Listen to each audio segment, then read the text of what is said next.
और बतलाएं फातमी साहब कि राजद से वो क्यों छोड़े थे, क्यों वो भाजपा जदयू में गए थे, ये क्या रीजन है। अगर अभी फातमी साहब को भाजपा का जदयू का टिकट मिलता, वो नरेंद्र मोदी और मोहन भागवत का झंडा लेके इसी मिथिलांचल में आकर टी वोट मांगते।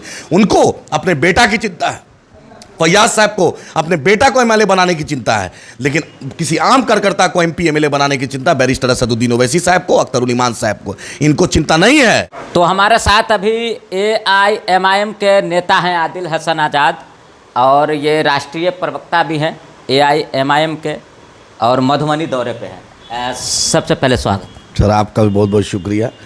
अच्छा, ये बताइए, आपके उम्मीदवार हैं, क्या लगता है क्या पोजीशन रहेगी?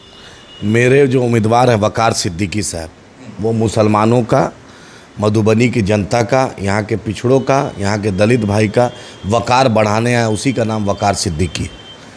क्योंकि मुसलमानों से यही अपील कर रहे हैं, गुजारिश कर रहे हैं कि आप अगर वकार सिद्दीकी साहब को वोट देते हैं तो जैसे सुनार भाई सोना तौलता है तराजू पर, एक एक बारीक से बारीक सोना की अहमियत होती है, फ्री में नहीं देता है। अगर आप बेचते भी हैं तब भी पैसा देता है, खरीदते भी हैं तो सुनार भाई पैसा देता है। तो आपकी वोट की कीमत उतनी, अल्लाह ताला इज़्ज़त उतनी दिलाएगा अगर वकार सिद्दीकी साहब को दीजिएगा।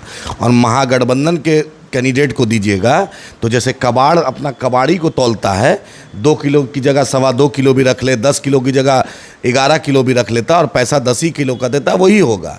महागठबंधन में बोलेगा कि फलना भी दिया था, ढेकना भी दिया था, लेकिन वकार सिद्दीकी को यहाँ का मुसलमान भाई देगा, यहाँ का दलित है कि आप चुनाव यहाँ जीतने के लिए लड़ रहे हैं या फिर यूं ही लड़ रहे हैं? अरे भाई, पूरे जीतने के लिए। यहाँ इतनी बड़ी मुसलमानों की, सीमांचल के बाद सबसे बड़ी आबादी मुसलमानों की यहाँ है। बिस्फी मुसलमानों की कंस्टिट्यूंसी है, भाजपा जीत के बैठी हुई है। जाले मुसलमान की कंस्टिट्यूंसी है, भाजपा जीत के बैठी हुई है। केवटी मुसलमान की कंस्टिट्यूंसी है, भाजपा जीत के बैठी हुई है। बतलाए ना कि यहाँ के जो यहाँ के उम्मीदवार हैं ना अली अशरफ भाई, मुसलमान उम्मीदवार हैं, तो सीए एनआरसी पे यहाँ पे इतना बड़ा रहीका में, इतना बड़ा 0 माइल में, यहाँ पे इतना शाहीन बाग लगा था, तो फातमी साहब नीतीश कुमार के कंधा पर और सुशील मोदी के कंधा पे बैठ के उस वक्त तो बहुत नरेंद्र मोदी चालीसा पढ़ रहे थे। और जिनका बेटा भाजपा से चुनाव लड़े गठबंधन से, तो उसको मुसलमानों के बीच में किस मुँह से आ रहे हैं फातमी साहब? लोग तो ऐसा सोचते हैं बिहार में कि भाई जहाँ जहाँ एआईएमआईएम चुनाव लड़ रही है, अपने उम्मीदवार उतार रही है, कहीं ना कहीं भाजपा को जीतने में आसानी होगी। अच्छा, 2009 में शकील साहब और सिद्दीकी साहब लड़े तो कौन जीता? कौन जीता था? यही भाजपा जीती थी, हुकुमदेव नारायण यादव जी। 2014 में गुलाम गौस साहब और सिद्दीकी साहब लड़े तो कौन जीता? भाजपा जीती। 2019 में फातमी साहब भी नॉमिनेशन कर दिए थे, शकील साहब भी लड़े थे, और वो जो आरएसएस का चड्डी पहने हुए वो जो था महागठबंधन से लड़ा था वो भी था, और तब भी कौन जीता? भाजपा जीती ना। मुझे मौका देती, जिस तरह से अख्तरुल ईमान साहब ने मौलाना असरारुल कासमी साहब रहमतुल्लाह अलैह के लिए 2014 में सेक्रीफाइस दे दिया था, कुर्बानी दे दी थी। फातमी साहब कुर्बानी दे कि इस बार मधुबनी का बेटा, मधुबनी का लाल, मधुबनी के मिट्टी का लाल, हम इस बार पड़ोसी को नहीं लोकल को वोट दीजिए, वकार सिद्दीकी को वोट दे दीजिए। हम 8 सीट पे जहाँ महागठबंधन लड़ रही है, बाकी सब सीट पे तो महागठबंधन लड़ रही है, 8 पे सिर्फ एमआईएम लड़ रही है।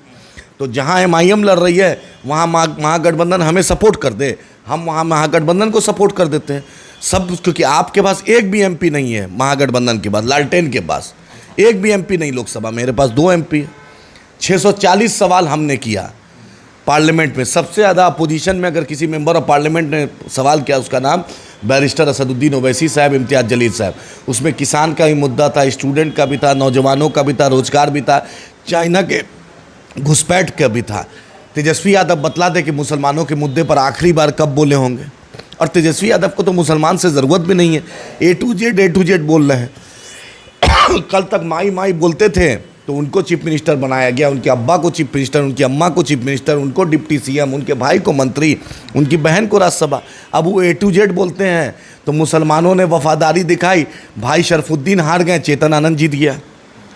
मुसलमानों ने वफादारी दिखाई, फातमी साहब के बेटा हार गए, ललित यादव जीत गया। लेकिन बतलाएं कि अशोक यादव कैसे जीत जाते हैं, शाहिद अली खान कैसे हार जाते हैं। पूरे मिथिलांचल में जहाँ जहाँ मुस्लिम थे, सिद्दीकी साहब हार गए, फैयाज साहब हार गए, मशकूर साहब हार गए, लेकिन भोला यादव जीत जाते हैं, ललित यादव जीत जाते हैं।